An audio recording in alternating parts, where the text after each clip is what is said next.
Desa Labasa merupakan desa paling ujung selatan Kabupaten Muna yang berjarak kurang lebih 60 km dari ibu kota kabupaten. Secara administrasi terbagi menjadi dua dusun, yakni Dusun Labasa dan Dusun Ladopi. Luas wilayah Desa Labasa kurang lebih 653 hektar dengan jumlah penduduk desa sebanyak 1.194 jiwa yang terdiri dari laki-laki 603 jiwa dan perempuan 591 jiwa dengan potensi dominan desa adalah bidang peternakan, pertanian, dan perkebunan. Assalamualaikum Pak Desa. Waalaikumsalam. Oh ya ada Pak BPD Pak ini. Santai-santai dulu. Tapi tidak kopi nih kalau di sini. Begini Pak Desa. Banyak pertanyaan-pertanyaan masyarakat tentang pengelolaan bumdes ini. Iya. Saya dengar-dengar ini katanya sumbernya dari dana desa. Iya betul. Terkait dengan kegiatan-kegiatan kita di 2025 ini. Ini kan salah satunya ini penyertaan modal bumdes. Ini anggarannya kemarin itu kurang lebih 190 juta. Besar sekali anggaran 190 juta itu. Sebenarnya ke bumdes ini bukan besar atau kecil anggarannya, tapi dia sesuai dengan kebutuhan, artinya kebutuhan usaha. Terus pengelolaannya itu bagaimana kalau dana sebesar itu? Secara teknis ini kan yang kelola bumdes ini. Jadi kita hanya sertakan modalnya, tapi kita sering pantau-pantau ini. Kebetulan juga kita sama-sama BPD ini kan sebagai fungsi aspirasi juga sebenarnya ke dalam BPD ini. Iya. Oh jadi dalam modalnya itu dia penyertaan modal. Iya, bukan hibah. bukan hibah. Apa ada kendala-kendala yang Awalnya kami kan terkendala di kandang, belum ada kandang. Jadi kita pengurus bumdes komunikasi dengan Pak Desa membicarakan soal ini. Jadi kita memilih lokasi juga ini, kita cari tingkat kenyamanannya, keamanannya untuk kita semua. Kemudian jadi akses tuh. Kita akses, mulailah. Kita pilihlah yang di sini ini. Kita mulai dari pembuatan kandangnya. Sekarang kandangnya kan kita lihat sudah ada jadi seperti ini. terus kadangnya itu biaya-biaya dari memang dari modal itu biayanya tidak Dari hasil ini, hasil penjualan. Sampai hari ini modalnya tidak terkorek, masih aman. terus setelah ini pemasarannya bagaimana? Masalahnya sekarang, alhamdulillah kita bekerja sama dengan bau-bau. Keuntungan. Daging. Oh jadi ceritanya ini kalau begini Jual beli memenuhi kebutuhan masyarakat dalam kampung seperti akikah, acara-acara bisa juga ambil di sini. Jadi setelah kita lihat kendala-kendala terkait dengan lokasi pakan, maka kami juga pemerintah desa di tahun 2025 ini kami alokasikan pembukaan lahan kebun. Itu anggarannya sebesar 56 juta. Luasannya itu sekitar 1,3 hektar lah. terus anggaran dari mana dia? Anggaran dana desa juga ada desa reguler, bukan dana bumdes itu, dana desa reguler. Nah, tujuan dari kita buka lahan ini itu untuk menunjang kegiatan bumdes ini. Yang kami perlu ketahui itu sebagai masyarakat target ke depannya Kegiatannya kita ini sebenarnya tujuannya itu meningkatkan supaya ada PAD-nya desa. berjalan sudah hari ini kira-kira ini. Iya, bulan Juni kemarin. Bulan Juni kita salurkan ini. Bulan Juni. Salurkan penyertaan 6 modalnya. bulan terakhir kemarin. Terima sekali Pak Ketua. Begini Pak Desa, selain kegiatan bumdes dan kebun desa itu, Iya. apa saja kira-kira yang kegiatan di masyarakat tentang terkait penggunaan dana desa ini yang secara langsung menyentuh ke masyarakat. Ya, jadi kegiatan dana desa tahun 2025 ini kan itu total anggarannya itu 941.264.000.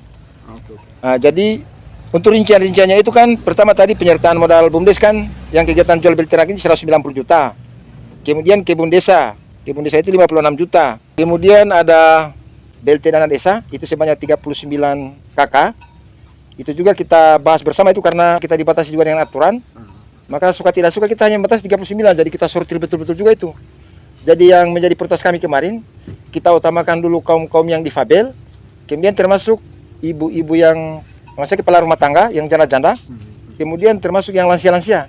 Kemudian yang jalan perlindungan kawasan hutan itu anggarannya 390.714.000. Ini yang sempat polemik juga kemarin ini. Oh yang di sana itu? Iya, di kawasan hutan itu dianggap katanya kenapa dibikin jalan di hutan sana sementara jalan di pemukiman ini masih banyak yang perlu. Jadi ini kan sebenarnya yang kita bahas pada saat muslimang kemarin yang menjadi skala prioritas itu yang paling mendesak sekali jalan perlindungan kawasan itu. Karena memang kalau kita tidak bikin tahun ini itu ya mungkin ada gejolak-gejolak yang akan terjadi karena ada beberapa oknum masyarakat yang sudah kapling di dalam itu. Mereka akan Istilahnya akan berkebun pada bulan 12 yang kemarin itu. Alhamdulillah mereka mundur dengan sendirinya karena mereka tahu tujuan kita itu untuk melindungi kawasan itu.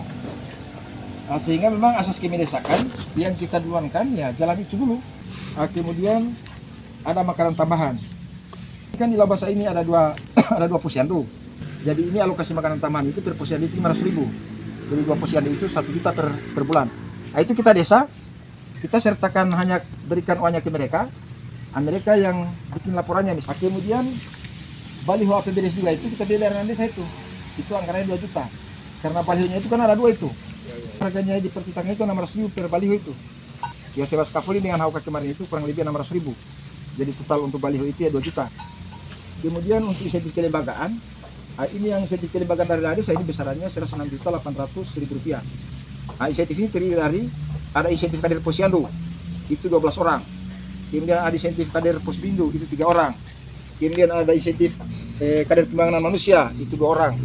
Kemudian ada insentif KPMD, paralegal, petugas sosial media atau petugas website. Jadi total dari semua insentif itu sebesar 106.800.000. Kemudian ada digitalisasi desa. Kemarin sudah belanja di kantor seperti pengadaan komputer dan digitalisasi lainnya. Itu anggarannya 15.350.000. Kemudian terakhir itu ada operasional PMDes juga. Operasional PMDes dari desa itu besarnya 28 juta. Di operasional PMDes ini kami kemarin itu kita alokasikan seperti sewa ekstra untuk pembukaan lahan kebun.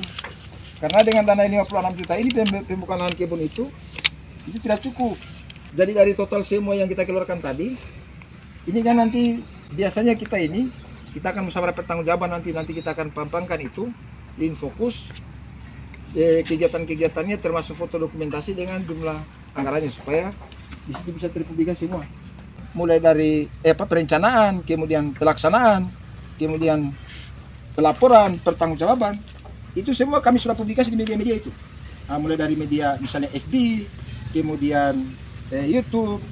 Ada lagi sekarang untuk pelaporan kami, itu kami sudah sistem online semua. Untuk mengetahui semua kegiatan berdesa mulai dari perencanaan, penganggaran, pelaksanaan dan pelaporan serta pertanggungjawaban, semua kegiatan berdesa ini itu kita sudah laporkan di aplikasi Siskedes online, di aplikasi Aset juga namanya aplikasi Sipades online, dan aplikasi Jaga Desa yaitu aplikasi Jaksa Garda Desa untuk memastikan pengelolaan dana desa secara tepat sasaran, mencegah kebocoran anggaran yang dapat merugikan masyarakat, dan sekaligus meningkatkan pemahaman aparatur desa tentang pertanggungjawaban keuangan. Jadi Jaksa Garda Desa ini merupakan kebutuhan untuk mencegah korupsi, meningkatkan literasi hukum, serta mewujudkan pembangunan desa yang bersih dan berkeadilan.